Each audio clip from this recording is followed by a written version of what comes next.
ప్రతి రూపాయిని లెక్కించేవాళ్ళు గొప్పవాళ్ళు అవుతారు. ప్రతి రూపాయిని జాగ్రత్తగా అకౌంట్ చేసేవాళ్ళు బాధ్యత కలిగిన వాళ్ళు అవుతారు. గుర్తుపెట్టుకోండి అది. మనం ఎవరికి లెక్క చెప్పాలి అనేటువంటి అనుకున్న వాళ్ళు ఎప్పుడు ఇబ్బందులు పడుతూ ఉంటారు. డెఫినెట్గా దాంట్లో డౌట్ లేదు. ఎన్ఎస్సి బాండ్స్ అనేది ఇక్కడ ఏం చెప్తున్నారు? ఇన్వెస్ట్మెంట్ ఏంటి? 20,000. ఇక్కడ వచ్చేసి మనకి 20,000.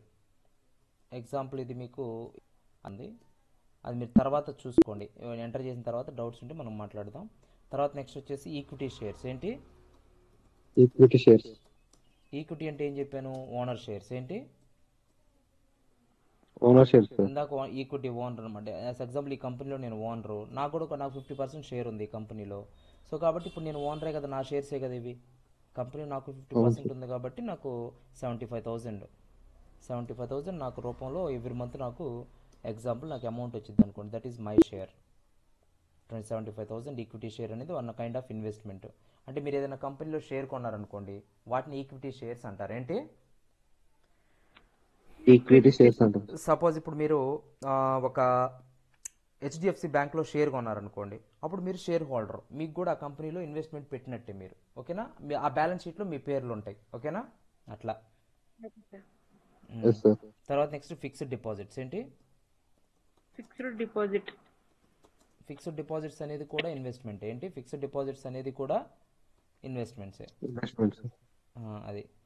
ఇది అమౌంట్ ఎంత? 1,50,000. 1,50,000. Next 1,50,000 fixed deposits. Fixed deposits. Next తర్వాత ఏంటి? Kubera chit fund company.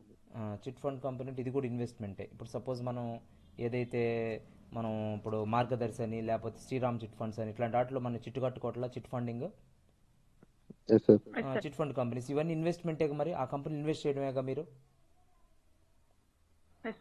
అంతే కదా. పోస్ట్ ఆఫీస్లో డబ్బులు కట్టుకుంటాం, వీటన్నిటిని ఏమంటాం? ఇన్వెస్ట్మెంట్ అంటాం. ఏమంటాం? ఇంట్రెస్ట్ వచ్చిద్దని ఇన్వెస్ట్మెంట్ అంటాం. అవునా? Chit fund. ఈ చిట్ ఫండ్లో ఎంత కట్టుంటాం మనం? 60,000. అంటే ఇక్కడ 60,000 అంటే కంట్రోల్ ప్లస్ వి 6, 60,000. అంటే ఇక్కడ ఏంటి? ఇక్కడ ఈ యొక్క BTB media limited company, networks కంపెనీకి ఇవన్నీ కూడా ఇన్వెస్ట్మెంట్స్. ఎవరెవరైతే ఇన్వెస్ట్మెంట్ చేశారో అవన్నీ ఈ కంపెనీకి ఇన్వెస్ట్మెంట్స్. ఇప్పుడు దాకా నేను ఈ కంపెనీకి ఇప్పుడు దాకా నేను ఏం రాశాను? ఫిక్స్డ్ అసెట్స్ రాశాను, ఇన్వెస్ట్మెంట్లు రాశాను. ఏంటి? యాజ్ అకౌంటెంట్గా. ఓకేనా? తర్వాత నెక్స్ట్ కరెంట్ అసెట్స్ ఏంటి? Current assets. కరెంట్ అసెట్స్ ఇప్పుడు మనం క్యాష్ అకౌంట్ డిఫాల్ట్గా ఉంటుంది కదా. క్యాష్ అకౌంట్ డిఫాల్ట్గా ఉంటుంది కాబట్టి ఇక్కడ జాగ్రత్త గుర్తుపెట్టుకోండి. బ్యాక్కి వెళ్ళి ఆల్టర్లోకి వెళ్ళాలి. ఇక్కడ ఎంటర్ చేసి మళ్ళీ క్యాష్ అకౌంట్ రాయకూడదు మీరు. ఓకేనా? ఎక్కడికి వెళ్ళాలి ఇప్పుడు? బ్యాక్కి వెళ్ళాలి. ఎస్కేప్ చేసి ఎక్కడికి వెళ్ళాలి మనం? ఆల్టర్లోకి వెళ్ళాలి. ఎక్కడికి వెళ్ళాలి? ఆల్టర్లోకి వెళ్ళి మనం లెడ్జర్లోకి వెళ్ళి క్యాష్ అనేది డిఫాల్ట్గా ఉంటుంది చూసి అక్కడికి వెళ్ళాలి. మనం ఎంట్రీ చేయకూడదు. ఇప్పుడు మనం చేసిన లెడ్జర్లు వచ్చినాయా లేదా? అంతకుముందు ఏముంది? క్యాష్ ప్రాఫిటే ఉంది. మిగతా ఎన్ని ఇప్పుడు మనం లెడ్జర్ క్రియేషన్. ఇదంతా దీన్ని ఏమంటాం అంటే లెడ్జర్ క్రియేషన్ అంటారు. ఏంటి? అంతకుముందు సాఫ్ట్వేర్లో cash plus profit and loss account ఈ రెండే కదా ఉంది. కాబట్టి ఇప్పుడు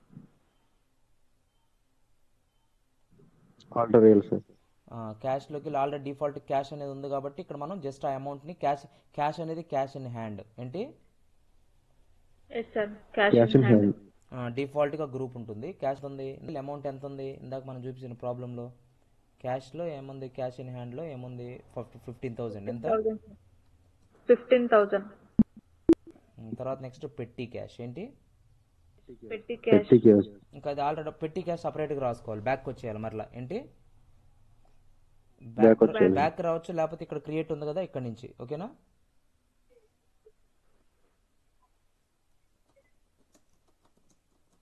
పెట్టి క్యాష్ అకౌంట్ ఇది కూడా క్యాష్ ఇన్ హ్యాండ్. ఏంటి? పెట్టి క్యాష్ దేని కిందకి వస్తుంది? 1,500. ఎంత? పెట్టి క్యాష్ 1,500. తర్వాత నెక్స్ట్ బ్యాంక్ గ్రూప్.